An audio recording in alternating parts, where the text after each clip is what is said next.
Focus will be on NPA head Shaun Abrahams to make his final decision on whether or not to reinstate corruption charges against former President Jacob Zuma. The matter has dragged on for nearly a decade, but this time around, the NPA says Abrahams is treating the case with real urgency.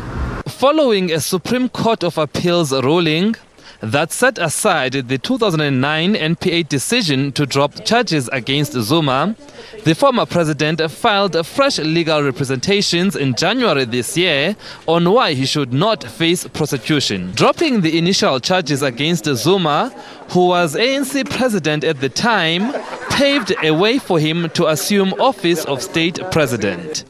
But due to court challenges by opposition, the matter kept haunting Zuma throughout his presidency. Without the political muscle and of being a leader of a political party, without the muscle of being a president of the country, he is naked in terms of facing all the full blows of these. Had he done this whilst in office, perhaps he could have had some leg room.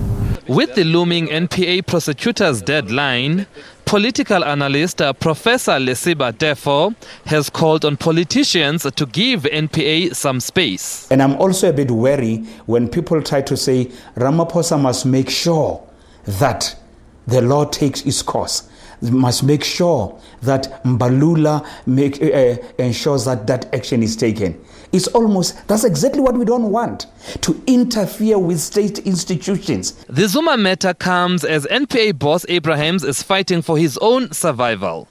The High Court in Pretoria set aside Abrahams' appointment by the very same Zuma whose fate now lies with Abrahams. Sipho Stirman, SABC News, Pretoria.